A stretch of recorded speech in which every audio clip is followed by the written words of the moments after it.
Hello friends, today I will deliver a lecture on the disaccharide and trisaccharide. Firstly, I start with the disaccharides. हमने monosaccharide देख लिया था। Monosaccharide में हम लोगों ने पिछले क्लास में एनोमर्स के बारे में देखा था। What is enomer and how it reduce the other molecule. If the anomeric carbon is free, then it reduces and then it is called reducing sugar. बार बार ये क्वेश्चन पूछता है डाइसैकेराइड के बारे में कि which one is non reducing and which one is the reducing sugar. तो हमको ये पता होना चाहिए कि एनोमेरिक कार्बन, अगर एनोमेरिक कार्बन हमारा फ्री है, कोई भी डाइसैकेराइड फॉर्म हो रहा है, तो डाइसैकेराइड कैसे बनेगा? जब दो मोनोसैकेराइड यूनिट एक दूसरे के साथ रिएक्ट करके बॉन्ड फॉर्मेशन करेगी तो डाइसैकेराइड का फॉर्मेशन होगा। तो डाइसैकेराइड यहां पे बन रहा है। तो अगर डाइसैकेराइड में एनोमेरिक कार्बन फ्री हो, किसी भी डाइसैकेराइड में अगर उसका एनोमेरिक कार्बन फ्री है तो वो रिड्यूसिंग सुगर होगा। लेकिन अगर एनोमेरिक कार्बन फ्री नहीं है तो वो सुगर नॉन रिड्यूसिंग हो जाएगा। तो आपको पता है कि जब हेक्सोज में कोई एल्डोज रिंग स्ट्रक्चर फॉर्म करता है तो उसका कार्बन नंबर 1 एनोमेरिक कार्बन होता है, और जब फ्रक्टोज रिंग स्ट्रक्चर फॉर्म करता है तो उसका एनोमेरिक कार्बन नंबर 2 होता है। ठीक है, तो दो सुगर मॉलिक्यूल हैं। यहाँ पे देखिए डाइसैकेराइड में 3 एग्जांपल है, गैलेक्टोज, माल्टोज एंड सुक्रोज। तो हम लोग सबसे सिंपल पहले माल्टोज देख लेते हैं। Maltose is made up of 2 glucose unit. जब 2 ग्लूकोज की यूनिट एक दूसरे के साथ कंबाइंड हो जाए या बॉन्ड फॉर्मेशन कर लें तब हम उसको माल्टोज कहेंगे। तो maltose having 2 glucose molecule that are joined or linked together by the glycosidic bond। तो यहाँ पे देखिए पहला जो ग्लूकोज मॉलिक्यूल, ग्लूकोज में मैंने आपको बताया था this carbon is anomeric carbon number 1 2 3 4 5 and 6। तो इसका एनोमेरिक कार्बन तो यहाँ पे क्या हुआ, इस ग्लूकोज का एनोमेरिक कार्बन बॉन्ड फॉर्मेशन में इन्वॉल्व। ये जो दूसरा ग्लूकोज मॉलिक्यूल है इसका एनोमेरिक कार्बन यहाँ पे 1 2 3 4 5 एंड 6, लेकिन इसका ये एनोमेरिक कार्बन रिएक्ट नहीं कर रहा है। Anomeric carbon of 1 glucose molecule reacted with the hydroxyl group of 4th carbon molecule. चौथे कार्बन के, दूसरे ग्लूकोज के चौथे कार्बन के हाइड्रोक्सिल ग्रुप से रिएक्ट किया और यहां पर ग्लाइकोसिडिक बॉन्ड का फॉर्मेशन हो गया। तो इसको हम लोग क्या कहेंगे, ग्लूकोज 1 4 एक है 4 है, ग्लूकोज 1 4 ग्लूकोज अल्फा 1 4। अल्फा क्यों? क्योंकि एनोमर में वो अल्फा फॉर्म है या बीटा फॉर्म है। तो यहाँ पे हमको दिख रहा है कि कार्बन नंबर 1 पे ओरिएंटेशन H ऊपर है, OH नीचे है, तो ये अल्फा फॉर्म होगा। तो इसका जो बॉन्डिंग होगा वो क्या होगा, ग्लूकोज अल्फा 1 4 ग्लूकोज। तो ये क्या बनाएगा, माल्टोज बनाएगा। तो 2 glucose unit linked together by the glycosidic bond that is called glucose alpha 1 4 glucose. Glycosidic में आपको जस्टिफाई करना पड़ेगा कि वो कौन सा ग्लाइकोसिडिक बॉन्ड है। तो ग्लूकोज अल्फा 1 4 ग्लूकोज को हम माल्टोज कहते हैं। यहां पे देखिए गैलेक्टोज में आपको पता है गैलेक्टोज क्या है, ईपीमर है ग्लूकोज का, और गैलेक्टोज ईपीमर होता है तो कार्बन के किस पोजीशन पे ओरिएंटेशन चेंज होता है, 4th पोजीशन पे। तो यहाँ पे देखिए ये हमने ग्लूकोज बनाया है, 1 2 3 पे तो ऐसे ही चेंज रहता है ग्लूकोज के। ये है चौथा कार्बन, ये 5वां, ये छठा, तो ये तो ग्लूकोज है, तो ओरिएंटेशन यहाँ पे चेंज नहीं है।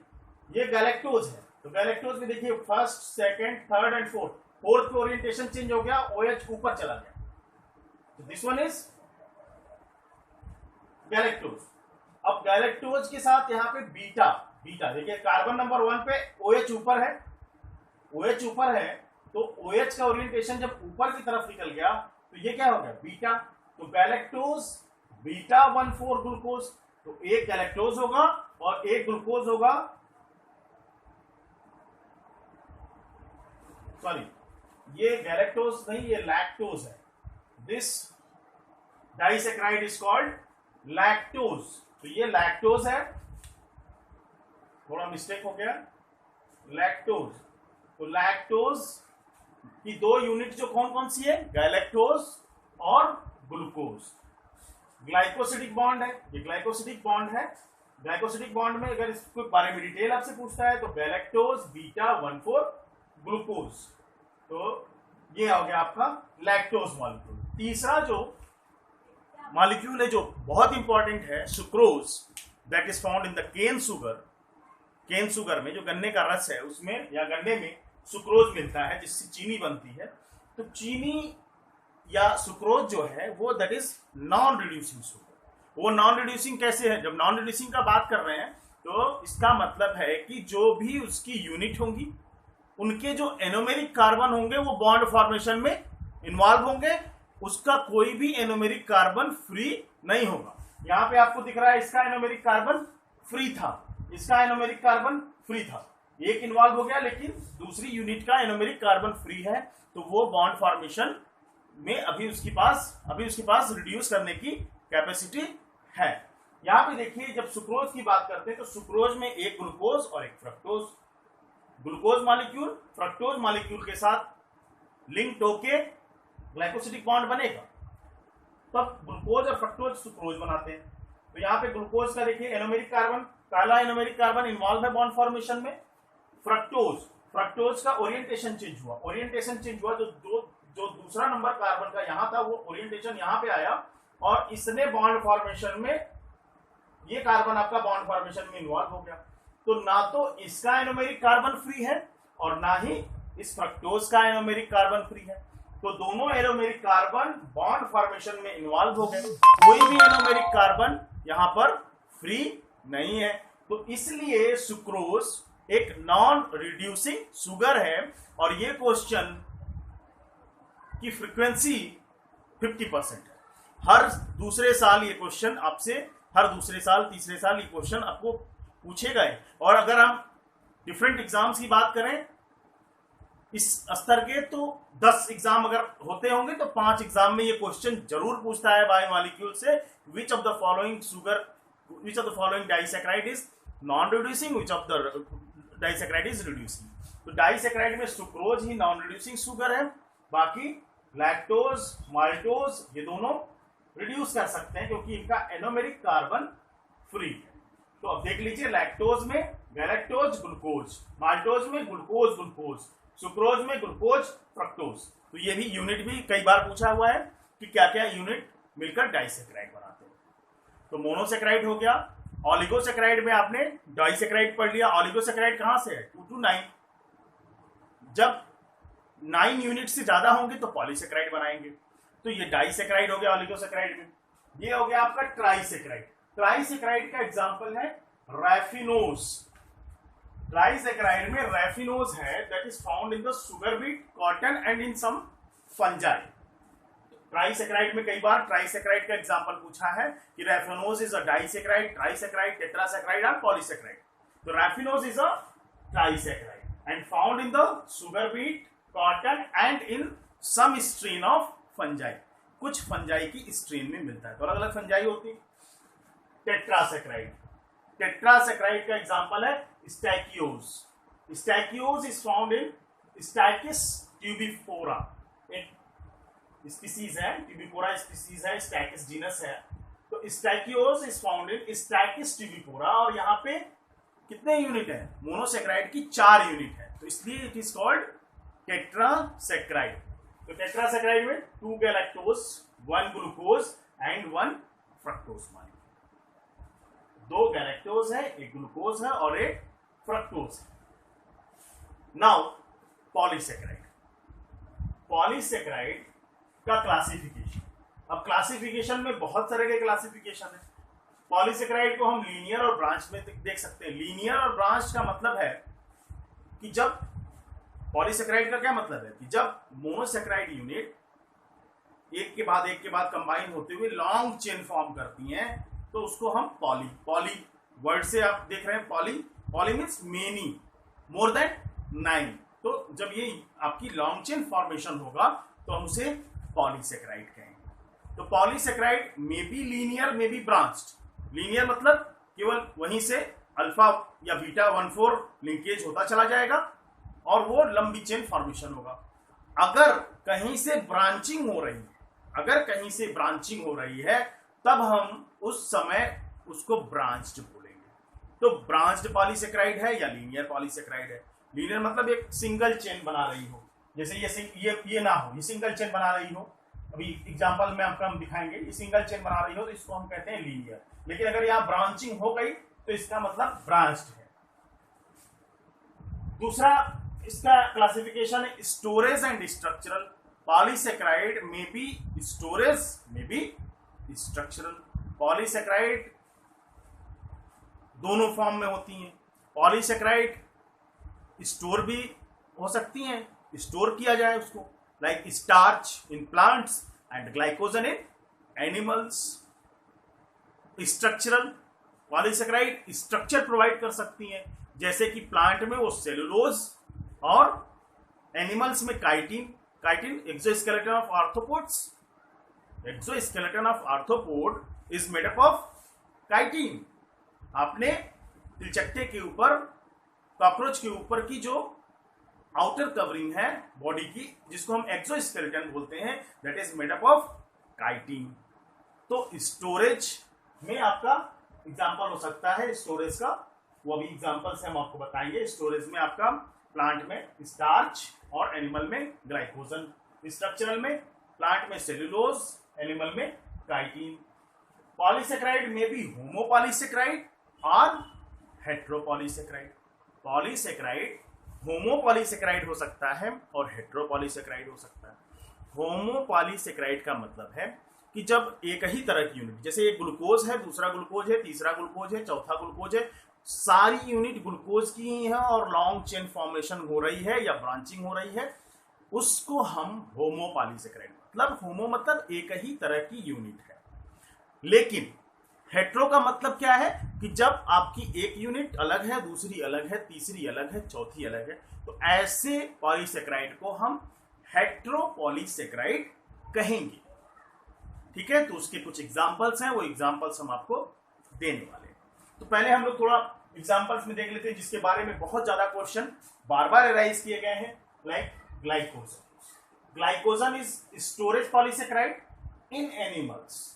और कहां स्टोर होता है, ये बार बार क्वेश्चन पूछा हुआ है, तो लीवर में and muscle. Glycogen is a storage polysaccharide found in animals, और एनिमल्स में कहा, लीवर में एंड मसल्स में। ग्लाइकोजन की देखिए केमिस्ट्री देख लीजिए। ग्लाइकोजन की जो यूनिट है, ये यूनिट है और ये ब्रांचिंग है। तो glycogen under the branched, glycogen की जब हम बात करेंगे तो हम इसको कहेंगे कि this one is branched polysaccharide. Branch polysaccharide linear chain, जो लीनियर बॉन्ड फॉर्मेशन होता है, लीनियर जब एक से एक जुड़ते चले जाते हैं तो उनको वो बॉन्डिंग होती है अल्फा 1,4 ग्लाइकोसिडिक बॉन्ड। और जहां ब्रांचिंग होगी, केवल ब्रांचिंग में, ये ब्रांचिंग हुई क्योंकि इसी से ये अल्फा 1,4 से जुड़े हुए हैं, तो अब इसके पास दूसरी जो बॉन्ड फॉर्मेशन की कैपेसिटी है वो इसके 1 से और इसके 6 से। इसका जैसे यहाँ पे अपने आपको देख लिया, जैसे माल्टोज का हम एग्जांपल देख रहे हैं, ये अल्फा 1,4 से ऐसे ही जुड़ती चली जाए तो लॉन्ग पॉलीसेकेराइड बना देगी। लेकिन अब इससे फिर 4 जुड़ जाएगा, तो यहाँ पे इसका कौन सा फॉर्म फ्री है, 6 फ्री है। नया आएगा तो आपका नया एनोमेरिक कार्बन आके इससे रिएक्ट करेगा, तो ये ब्रांचिंग बना देगा। तो केवल ब्रांचिंग के लिए, उसके बाद फिर से यहाँ पे आप जाएंगे तो फिर ये अल्फा 1,4 ग्लाइकोसिडिक बॉन्ड होगा, फिर ये अल्फा 1,4 ग्लाइकोसिडिक बॉन्ड होगा, ये अल्फा 1,4 ग्लाइकोसिडिक बॉन्ड है, ये अल्फा 1,4 ग्लाइकोसिडिक बॉन्ड है, ये भी अल्फा 1,4 ग्लाइकोसिडिक बॉन्ड है, अल्फा 1,4 ग्लाइकोसिडिक बॉन्ड है, अल्फा 1,4 ग्लाइकोसिडिक बॉन्ड है, अल्फा 1,4 ग्लाइकोसिडिक बॉन्ड है, अल्फा 1,4 ग्लाइकोसिडिक बॉन्ड है, but this one is the alpha 1,6, again alpha 1,4 alpha 1,4।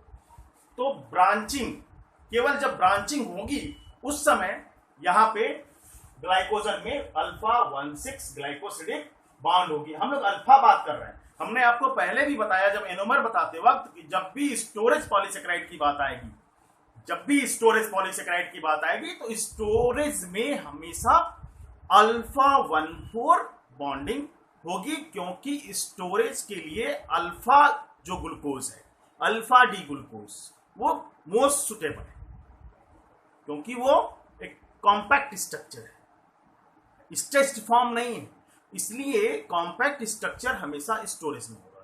तो स्टोरेज जब भी पॉलीसेकेराइड की बात आए, चाहे वो हम प्लांट की बात कर रहे हो या एनिमल की बात कर रहे हैं, चाहे हम ग्लाइकोजन की बात कर रहे हो, चाहे हम स्टार्च की बात कर रहे हैं, वहां पे जो भी ग्लूकोज यूनिट होगी वो अल्फा होगी, अल्फा डी ग्लूकोज।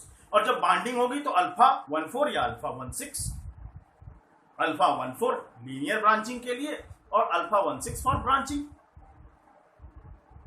ठीक है, तो समझ में आया होगा आप लोगों को। तो हम इस बात का हमेशा ध्यान रखिएगा कि स्टोरेज में हमेशा अल्फा और स्ट्रक्चरल में हमेशा beta form of glucose use होगा। दूसरा इंफॉर्मेशन इसमें क्या है, every 10 units after the chain is branched, approximately every 10 units के बाद एक ब्रांचिंग होती है, हर 10 यूनिट के बाद, एवरी अप्रोक्सीमेटली, नॉट एक्यूरेटली, 10 भी हो सकता है, 11 भी हो सकता है और 9 भी हो सकता है। तो अप्रोक्सीमेटली इसीलिए लिखे हैं कि अप्रोक्सीमेटली 10 यूनिट्स के बाद ग्लाइकोजन में ब्रांचिंग होती है। तो ग्लाइकोजन लीवर और मसल में पाया जाता है ब्रांच्ड। तो अब हम ग्लाइकोजन को किस में रख सकते हैं, glycogen is branched, glycogen is storage, glycogen is होमोपॉलीसेकेराइड।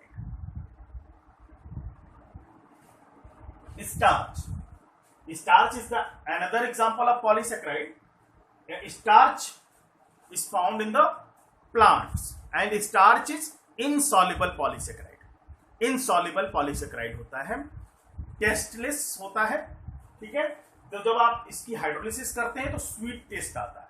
तो हाइड्रोलिसिस होता है जब इसके बॉन्ड टूटते हैं तो स्वीट टेस्ट प्रोवाइड करता है, अदरवाइज स्टार्च इज टेस्टलेस।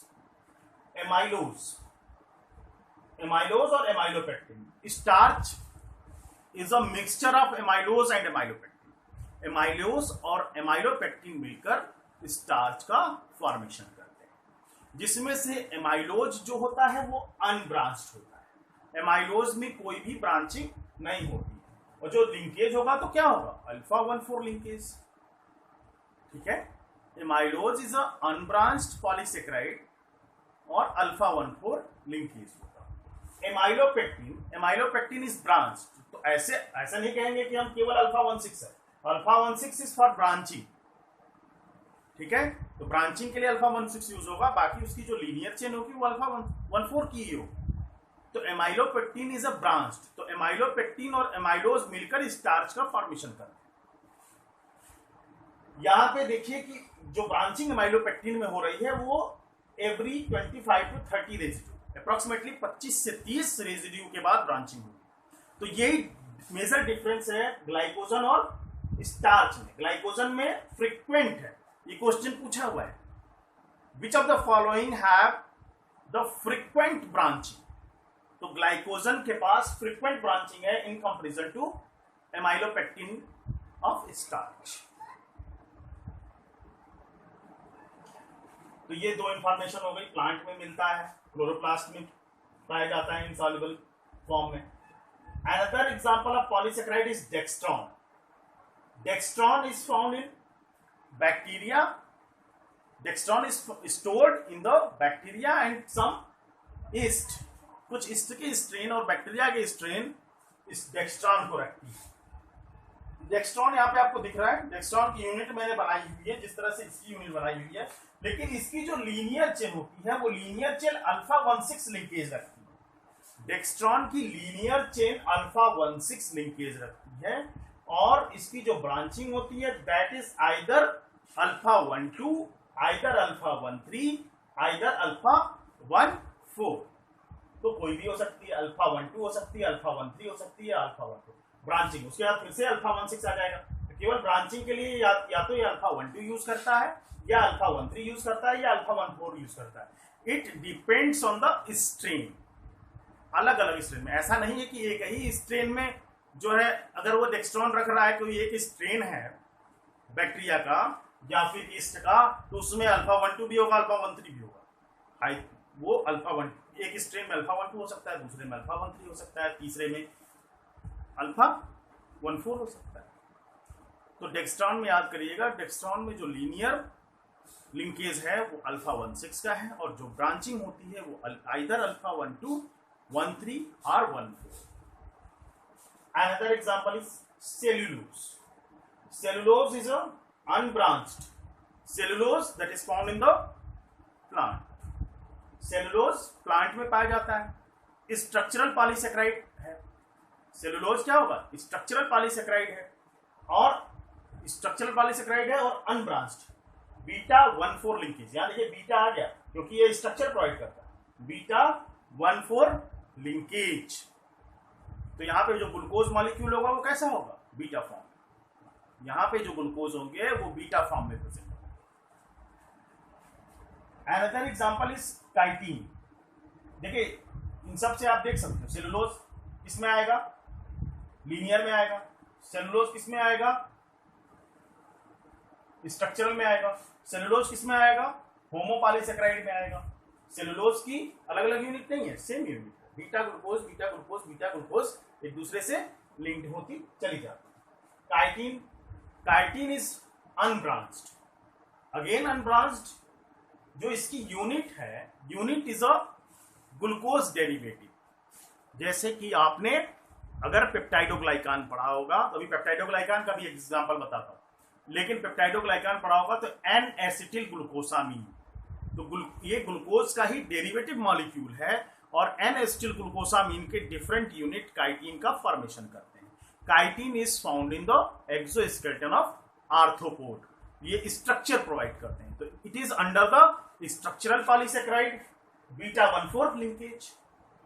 तो काइटिन में बीटा 1 4 लिंकेज है, यूनिट इसकी एन एसिटिल ग्लूकोसामीन है, एन एसिटिल ग्लूकोसामीन अनब्रांच्ड है।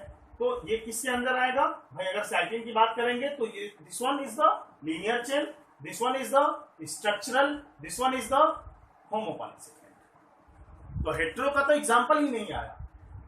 हेट्रो का एग्जांपल जो आपके कोर्स में है यहां नहीं है, लेकिन जब आप बैक्टीरियल सेल वॉल पढ़ते हैं तो वहां पे आपको पॉलीसेकेराइड मिलती है पेप्टाइडोग्लाइकान। पेप्टाइडोग्लाइकान में एक नैग की यूनिट, एक नैम की unit, N acetyl glucosamine, N acetyl muramic acid, फिर एन एसिटिल ग्लूकोसामीन, फिर एन एसिटिल म्यूरेमिक एसिड। इस तरह से लॉन्ग पॉलीसेकेराइड बनता है। वो पॉलीसेकेराइड कौन सी पॉलीसेकेराइड हुई? वो हुई हेट्रोपॉलीसेकेराइड की एग्जाम्पल। तो पेप्टाइडोग्लाइकान हेट्रोपॉलीसेकेराइड का एग्जाम्पल है। ठीक है, तो इस तरह से यहां पे हमारा कार्बोहाइड्रेट आज कंप्लीट हो रहा है। इस वीडियो लेक्चर में आप हमारे साथ जुड़े रहिए, हमारे चैनल को सब्सक्राइब करिए और लाइक कीजिए और अपने कमेंट्स दीजिए, ताकि मैं अपने लेक्चर्स को और इम्प्रूव कर सकूं। धन्यवाद।